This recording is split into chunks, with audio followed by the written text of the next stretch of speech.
Hi hello friends, എല്ലാ കൂട്ടുകാർക്കും നമ്മുടെ ഇന്നത്തെ അടിപൊളി എപ്പിസോഡിലേക്ക് തന്നെ സ്വാഗതം കേട്ടോ. അങ്ങനെ നമ്മുടെ ദീപ മരിക്കാൻ പോകുന്ന ഭാഗങ്ങളാണ് നമ്മൾ ഇന്നത്തെ എപ്പിസോഡിൽ കാണാൻ പോകുന്നത്. പ്രകാശനും കല്യാണിയും കൂടി ഹോസ്പിറ്റലിലെ ICUവിനുള്ളിലേക്ക് കയറുന്നുണ്ട്. അപ്പോൾ ഓപ്പറേഷനൊക്കെ കഴിഞ്ഞ് കിടക്കുന്ന ദീപ പ്രകാശിന്റെ അടുത്ത് പറയുന്നുണ്ട്, മോളെ ഒരു തരത്തിലും ഇനി വിഷമിപ്പിക്കല്ലേ പ്രകാശ് ഏട്ടാ എന്ന് പറയുമ്പോൾ, നീ എന്താ ദീപ ഇങ്ങനെ പറയണത്?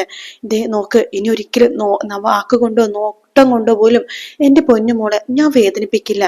ദീപേ, നമുക്ക് കാർത്തിക മോളുടെ വിവാഹ നിശ്ചയം കൂടേണ്ടതല്ലേ? നീ പെട്ടെന്നൊന്ന് എഴുന്നേറ്റ് വാടി, നിനക്കൊരു കുഴപ്പമില്ല, നിനക്കൊരു പ്രശ്നവും ഇല്ല കേട്ടോ എന്നൊക്കെ പറയണം. അപ്പൊ ദീപ പറയുന്നുണ്ട്, പ്രകാശേട്ടൻ എനിക്ക് പ്രശ്നം ഉണ്ടെങ്കിലും കുഴപ്പമൊന്നുമില്ല, ഞാൻ ഇനി മരിച്ചു പോയാലും എനിക്ക് പ്രശ്നമില്ല. കാരണം സന്തോഷത്തോടെയാണ് ഞാൻ മരിക്കണത്, എല്ലാവരും സന്തോഷത്തോടെ ജീവിക്കണത് എനിക്ക് കാണാൻ സാധിച്ചല്ലോ. ഒരിക്കലും എനിക്ക് ഈ ജന്മം കാണാൻ പറ്റുമെന്ന് വിചാരിച്ചതല്ല പ്രകാശേട്ടൻ മോളെ സ്നേഹിക്കണത്. പ്രകാശേട്ടൻ മോളെ സ്നേഹിക്കുന്നുണ്ട്, മറ്റാരെക്കാളും ഇപ്പൊ ഞാൻ സ്നേഹിക്കുന്നതിനേക്കാളും കൂടുതലായിട്ട് മോളെ സ്നേഹിക്കുന്നത് പ്രകാശേട്ടനാണ്. അതൊക്കെ എനിക്ക് നന്നായിട്ട് മനസ്സിലായി. അതുകൊണ്ട് തന്നെ എനിക്ക് സങ്കടമൊന്നുമില്ല പ്രകാശേട്ടൻ മരിക്കാനായിട്ട്. ദീപേ, നീ അങ്ങനൊന്നും പറയല്ലേ, നിനക്കൊന്നും സംഭവിക്കില്ല അമ്മ, അമ്മ അങ്ങനൊന്നും പറയല്ലേ അമ്മേ എന്ന് കല്യാണി പറയുമ്പോ, മോൾക്ക് അച്ഛനുണ്ട്, അമ്മയില്ലെങ്കിലും അച്ഛനുണ്ടല്ലോ എന്ന് പറയുമ്പോ, അമ്മ അങ്ങനെ പറയല്ലെന്ന് പറഞ്ഞിട്ട് പൊട്ടിക്കരഞ്ഞുകൊണ്ടിരിക്കുകയാട്ടോ നമ്മുടെ കല്യാണി. ആ സമയത്ത് പെട്ടെന്ന് ദീപക്ക് വല്ലാത്തൊരു ശ്വാസം മുട്ടൽ പോലും വരുവാണ്. നേഴ്സ് പറയുന്നുണ്ട്, നിങ്ങൾ കുറച്ചുകൂടെ പുറത്തേക്ക് നിൽക്കുന്നു പറയാണ്. അങ്ങനെ കല്യാണി അച്ഛ അച്ഛ എന്ന് പറഞ്ഞിട്ട് കരയുമ്പോഴേക്കും, മോളെ കുഴപ്പമൊന്നുമില്ല, അമ്മക്കൊന്നും കുഴപ്പമൊന്നുമില്ലടി, നീ വാ എന്ന് പറഞ്ഞിട്ട് കല്യാണി വിളിച്ചോണ്ട് പുറത്തേക്ക് പോകുക കേട്ടോ. കിരണും ബൈജുവൊക്കെ ചോദിക്കണ്ടേ, എന്തായി ദീപേച്ചിനെ കണ്ടോ, എന്ത് സംസാരിച്ചോ, ദീപേച്ചിക്ക് എങ്ങനെയുണ്ടെന്നൊക്കെ ബൈജു ചോദിക്കുമ്പോഴേക്കും പ്രകാശനും അതുപോലെ തന്നെ കല്യാണിയും കരയാണ്. കിരൺ ചോദിക്കണ്ടേ, എന്തു പറ്റി വെച്ചാ, അമ്മേനെ കാണാൻ സാധിച്ചില്ലേ, അമ്മ സംസാരിച്ചു എന്നൊക്കെ ചോദിക്കുമ്പോ, സംസാരിച്ചു, പെട്ടെന്ന് അവൾക്ക് വല്ലാത്ത ശ്വാസം മുട്ടൽ പോലെ, എന്തോ കുഴപ്പമുണ്ടോ തോന്നണം മോനെ എന്ന് പറയുമ്പോഴേക്കും കല്യാണി അവിടെ കരഞ്ഞുകൊണ്ടിരിക്കുക കേട്ടോ. അത് കാണുമ്പോഴേക്കും കിരണിന് വല്ലാതെ വിഷമം തോന്നുവാണ്. അങ്ങനെ കിരണും വല്ലാതെ വിഷമിച്ച് കരഞ്ഞുകൊണ്ടിരിക്കുന്ന സമയത്ത് ഡോക്ടർ പുറത്തേക്ക് വരുന്നുണ്ട്. പുറത്തേക്ക് വരുമ്പോഴേക്കും കല്യാണിയും കിരണും ബൈജു എല്ലാരും കൂടിയിട്ട് വേഗം തന്നെ ഡോക്ടറുടെ അടുത്തേക്ക് പോയിട്ട് ഇപ്പൊ എങ്ങനെയുണ്ടെന്ന് ചോദിക്കുമ്പോഴേക്കും, സോറി, ഞങ്ങൾ മാക്സിമം ശ്രമിച്ചു, പക്ഷേ വിധി എന്നൊന്നുണ്ടല്ലോ, പോയി എന്ന് പറയാണ് ദീപ. കല്യാണിന്റെ അമ്മ പോയെന്ന് ഇങ്ങനെ പറയുന്നുണ്ട്. അത് കേൾക്കുമ്പോ തന്നെ കല്യാണി അവിടെ ഷോക്കായിട്ട് തല കറങ്ങി വീഴുവാട്ടോ. പ്രകാശൻ കല്യാണിനെ കോരി എടുത്തോണ്ട് അവിടെ ഇരുത്തുന്നുണ്ട്. ശേഷം കല്യാണിക്ക് ബോധം വരാൻ വേണ്ടി ഡോക്ടർമാരും അതുപോലെ തന്നെ നേഴ്സുമാരൊക്കെ വന്നിട്ട് ഇങ്ങനെ മുഖത്ത് വെള്ളമൊക്കെ തളിക്കുമ്പോഴേക്കും ബോധം വരുന്നുണ്ട്. പക്ഷെ കല്യാണി ആകെ തളർന്ന് വീണൊരു അവസ്ഥയിലാണ്. കല്യാണിക്ക് അതിപ്പോഴും വിശ്വസിക്കാൻ പറ്റുന്നില്ല, തന്റെ അമ്മ തന്നെ വിട്ടുപോയിന്ന് വിശ്വസിക്കാൻ കല്യാണിക്ക് സാധിക്കുന്നില്ല. അപ്പൊ പ്രകാശൻ ഇങ്ങനെ കരഞ്ഞോണ്ടിരിക്കുമ്പോ കിരണും കരയാണ്. ബൈജു പറയണ്ട, നോക്ക്, ഇപ്പൊ കരഞ്ഞോണ്ടിരിക്കുകയല്ല വേണ്ടത്, നമുക്ക് ധൈര്യമായിട്ടിരിക്കണം. ദീപേച്ചി സന്തോഷത്തോടെയാണ് പോയത്. ദീപേച്ചി ഇതേ പ്രകാശിന്റെ കയ്യിലേക്കാണ് മോളെ വെച്ച് തന്നിരിക്കുന്നത്. അപ്പൊ അതുകൊണ്ട് പ്രകാശിന്റെ കരയല്ല വേണ്ടത്, മക്കളെ ആശ്വസിപ്പിക്കുകയാണ് വേണ്ടത് എന്നൊക്കെ പറഞ്ഞിട്ട് ബൈജു എന്നൊക്കെ പറഞ്ഞു കൊടുക്കാണ്. കിരണും കരയുമ്പോഴേക്കും ബൈജു പറയണ്ട, അളിയൻ ഇങ്ങനെ കരയല്ലേ, എല്ലാവർക്കും വിഷമമുള്ള കാര്യമാണ്, എനിക്ക് വിഷമമുണ്ട്. കാരണം ദീപേച്ചിനെ ചേച്ചി ഞാൻ വിളിക്കുന്നുണ്ടെങ്കിലും ഞാൻ എന്റെ അമ്മേനെ പോലെയാ കണ്ടിരുന്നത്, ദീപേച്ചിയും സ്വന്തം മകനെ പോലെ തന്നെയാണ് എന്നെയും കണ്ടിരുന്നത്. അതുകൊണ്ട് എനിക്ക് വിഷമമില്ലാത്തതൊന്നുമല്ല, പക്ഷെ നമ്മൾ വിഷമിക്കുകയല്ല വേണ്ടത്. ഇതിനെല്ലാത്തിനും കാരണക്കാരനും അവനാണ്, ആ ഗംഗപ്രസാദും അവന്റെ കൂടെയുള്ള അവളും.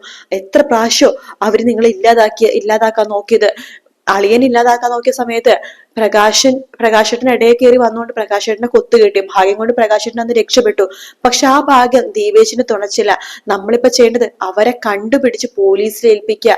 അത് ദീപേച്ചിക്ക് ശാന്തിയും സമാധാനവും കിട്ടണമെന്നുണ്ടെങ്കിൽ അത് മാത്രമേ ചെയ്യാൻ സാധിക്കുള്ളൂ. അല്ലെങ്കിൽ ദീപേച്ചിക്ക് ഒരിക്കലും ശാന്തി കിട്ടില്ല.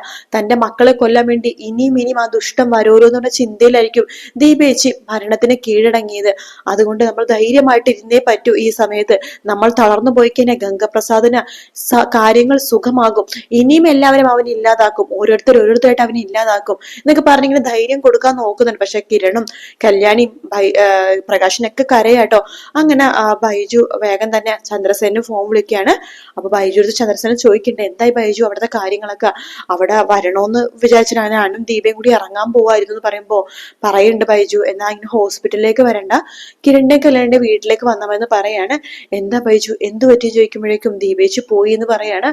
അപ്പോഴേക്കും ചന്ദ്രസേന ഫോൺ കട്ടയായിട്ട് പൊട്ടിക്കരയാണ്. രൂപ വരുന്നുണ്ട്. എന്തു പറ്റി ചന്ദ്രേട്ടാൻ ചോദിക്കുമ്പോഴേക്കും ദീപ പോയി രൂപ എന്ന് പറയാണ്. അത് കേൾക്കുമ്പോഴേക്കും രൂപയും പൊട്ടിക്കഴി ആമിനിയും കരയാണ്. അങ്ങനെ അവർക്ക് ഭയങ്കര വിഷമമാണ്. ഷാരി വരുന്നുണ്ട്. എന്തു പറ്റിയും ചോദിക്കുമ്പോഴേക്കും ദീപം മരിച്ചുപോയെന്ന് പറയുമ്പോ ഷാരിക്കും വിഷമാവാട്ടോ. ഷാരി അപ്പൊ തന്നെ ഫോൺ വിളിക്കുന്നുണ്ട് സരയുവിന്. സരയു, മോളെ നീ ഇപ്പൊ എവിടെയാ? ഞാൻ ഓഫീസിലേക്ക് പോകാൻ വേണ്ടി ഇറങ്ങുമായിരുന്നമ്മേ. അതെ, നീ എന്നാ താരനെയും കൂട്ടിക്കൊണ്ട് എത്രയും പെട്ടെന്ന് കിരണിന്റെ വീട്ടിലേക്ക് വരണം. എന്തു പറ്റിയമ്മേ? കല്യാണിന്റെ അമ്മ ഹോസ്പിറ്റലായിരുന്നല്ലോ, എന്തു പറ്റിയെന്ന് ചോദിക്കുമ്പോ അത് കല്യാണിന്റെ അമ്മ മരിച്ചുപോയി എന്ന് പറയണേ.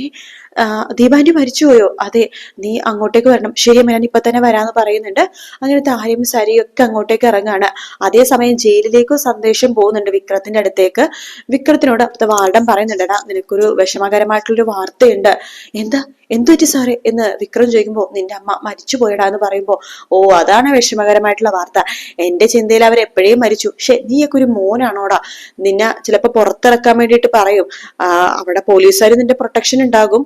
ശേഷം നിന്നെ പ്രൊട്ടക്ഷൻ എന്ന് വെച്ചാൽ നിന്നെ ഇതേപോലെ തന്നെ തിരിച്ചു കൊണ്ടുവരണമല്ലോ, അതിനെ വേണ്ടിയിട്ട്. എനിക്ക് അവിടെ ചടങ്ങൊന്നും പോകാൻ താല്പര്യമില്ല എന്ന് പറയാണ്. എടാ, നിന്റെ അമ്മയല്ലേടാ, നിന്നെ പ്രസവിച്ച അമ്മയല്ലേ, അവരില്ലെങ്കിൽ നീ ഇല്ലടാ എന്ന് പറയാണ്. നീ അവരുടെ വയറ്റിൽ നീ കിടക്കുന്ന സമയത്ത് നീ മരിക്കണോന്ന് അവർ ആഗ്രഹിച്ചതെങ്കിൽ നിന്നെ പോലത്തെ ഒരു പാഴ് ജന്മോ നീ ഭൂമിയിൽ ഉണ്ടാവില്ലായിരുന്നടാ എന്നൊക്കെ പറയാണ്. അതന്നെയാ പറഞ്ഞ് ഈ പാഴ് ജന്മം അങ്ങോട്ട് പോകുന്നില്ലെന്ന് എന്ന് വിക്രം പറയാണ്. ആ സമയത്ത് രാഹുൽ വിക്രത്തോട് പറയണ്ട, വിക്രമേ നീ പോവാൻ നോക്ക്, അവിടുത്തെ അവസ്ഥയ്ക്ക് നീ അറിഞ്ഞിട്ട് വാടാ എന്നൊക്കെ പറഞ്ഞു. പോവാളി അങ്കിളെ, എനിക്കൊന്നും വയ്യ എന്ന് വിക്രം പറയുന്നുണ്ട്. ശേഷം കാദംബരിയടുത്തും രതീഷിനോടൊക്കെ ബൈജു വിളിച്ച്, കാദംബരിയടുത്തല്ല രതീഷിനെ വിളിച്ച് പറയുന്നുണ്ട് ബൈജു ഇങ്ങനെ വീട്ടിലേക്ക് കാദംബരി ചേച്ചിയായിട്ട് വരണം എന്ന് പറയുമ്പോ, എന്താണ് എന്ത് പറ്റി ചോദിക്കുമ്പോഴേക്കും ചേച്ചി പോയെന്ന് പറയാണ്. അപ്പോ ഇത് കാദംബരി ചേച്ചി പറയണ്ട, അവിടെ കാർത്തിക ചേച്ചി എടുത്തോ ലക്ഷ്മിയമ്മ അടുത്തൊക്കെ വീട്ടിലേക്ക് വരാൻ പറഞ്ഞ, ആർത്തും സത്യമൊന്നും പറയണ്ട, അവിടെ വന്നിട്ട് എല്ലാവരും അറിഞ്ഞാൽ മതി എന്ന് പറയാണ്. ശരി എന്ന് പറയണ്ട്. അങ്ങനെ രതീഷ് കാദംബരിയും കൂട്ടിക്കൊണ്ട് കിരണിന്റെ വീട്ടിലേക്ക് പോവാണ്. അപ്പൊ തന്നെ അവർക്ക് എല്ലാവർക്കും സംശയമൊക്കെ ഉണ്ട് കേട്ടോ. അങ്ങനെ എല്ലാവരും ആകെ വിഷമിച്ചോണ്ടിരിക്കുന്ന സമയത്താണ് അവിടെയൊക്കെ ആംബുലൻസ് വരുന്നത്. ആംബുലൻസ് വരുമ്പോ തന്നെ ആകെ എല്ലാവരും ഷോക്കായി പോവാണ്. ആംബുലൻസിന്റെ അടുത്തേക്ക് എല്ലാവരും ഓടിപ്പോകുമ്പോഴേക്കും ആംബുലൻസിൽ നിന്ന് ഇറക്കുന്നത് നമ്മുടെ ദീപേനെയാണ്ടോ. തൊട്ടു പിന്നാലെ കിരണും കല്യാണിയും അതുപോലെ തന്നെ പ്രകാശനൊക്കെ കരഞ്ഞ് ഇങ്ങനെ വരുന്നുണ്ട്, പുറകിലേക്ക് ഇറങ്ങി വരുന്നുണ്ട്. ചന്ദ്രസേനും രൂപയൊക്കെ അവിടെ നേരത്തെ തന്നെ വന്നിട്ടുണ്ടായിരുന്നു കേട്ടോ. എല്ലാവർക്കും ഭയങ്കര വിഷമമാണ്. ഉമ്മർ തന്നെ ദീപനെ കിടത്തുന്നുണ്ട് അവിടെ. എല്ലാവരും കമ്പനിയിലെ ആൾക്കാരും ആദർശും നയനയും എല്ലാവരും അങ്ങോട്ടേക്ക് വരുവാണ്. എല്ലാവർക്കും ഭയങ്കര വിഷമമാണ്. കല്യാണി ആണെങ്കിലാണ് ഏറ്റവും കൂടുതൽ കരയണത്. കല്യാണിയുടെ കരച്ചില് സഹിക്കാൻ പറ്റാതെ എല്ലാവരും അതും കൂടി ആലോചിച്ച് വിഷമിക്കുകയാണ്. കാദംബരി കല്യാണിനെ ചേർത്ത് പിടിച്ച് രണ്ടുപേരും കെട്ടിപ്പിടിച്ച് കരയാട്ടോ. കാർത്തികക്കും ലക്ഷ്മിയമ്മക്കും വല്ലാത്തൊരു കുറ്റബോധം പോലെ, അവര് കാരണമാണല്ലോ ദീപ മരിക്കേണ്ടത്. അവർ ഈ നാട്ടിൽ വന്നില്ലായിരുന്നെങ്കിൽ ഒരിക്കലും ദീപക്കോ മറ്റുള്ളവർക്കോ ഒരു ആപത്തും വരില്ലായിരുന്നു എന്നൊക്കെ പറഞ്ഞിട്ട് അവരും ആകെ വിഷമിച്ച് കരഞ്ഞുകൊണ്ടിരിക്കുകയാണ്. ദീപയുടെ അടുത്തിരിക്കാൻ പോലും യോഗ്യത അവർക്കില്ല. അവർക്ക് വേണ്ടിയിട്ട് ദീപ മരിച്ചല്ലോ. ലക്ഷ്മി ഇങ്ങനെ വിചാരിക്കണം, ശരി ഞാൻ മരിച്ചാൽ മതിയായിരുന്നു, ദീപൻ എന്തിനാണ് ഈശ്വരൻ എടുത്തതെന്നൊക്കെ പറഞ്ഞ് ലക്ഷ്മിയമ്മയും കരയാണ്. അങ്ങനെ എല്ലാം കൂടിയായിട്ടുള്ള ഒരു സങ്കടവും വിഷമവും നിറഞ്ഞൊരു എപ്പിസോഡാണ് ഇന്നത്തെ നാളത്തെ മറ്റന്നാളത്തെ എപ്പിസോഡ്. ഈ ആഴ്ച മൊത്തം ഇനി ആ ഭാഗങ്ങളിലേക്ക് കൂടിയിട്ടായിരിക്കും കടന്നു പോകുന്നുണ്ടാകാം. എന്തായാലും ഇന്നത്തെ എപ്പിസോഡ് ദീപ മരിക്കുന്ന എപ്പിസോഡ് ആയത് കൊണ്ട് തന്നെ ഡിലേ ആണ്, ഇതുവരെ വന്നിട്ടില്ല. ഉച്ചക്ക് മുമ്പ് വരുവാണെങ്കിൽ എപ്പിസോഡ് അപ്ലോഡ് ചെയ്യാം. അല്ലാന്നുണ്ടെങ്കിൽ എപ്പിസോഡിന്റെ ഫോട്ടോസ് ഞാൻ കമ്മ്യൂണിറ്റി പോസ്റ്റ് ഇടാം. എന്തായാലും വളരെ വിഷമകരമായിട്ടുള്ള ഒരു എപ്പിസോഡ് തന്നെയാണ് ഇന്നത്തെ എപ്പിസോഡ്. വീഡിയോ ഇഷ്ടപ്പെട്ടാൽ ലൈക്ക് ചെയ്യുക, സബ്സ്ക്രൈബ് ചെയ്യുക, കമന്റ് ചെയ്യുക. മറ്റൊരു വീഡിയോ കാണാം. Take care. Bye bye.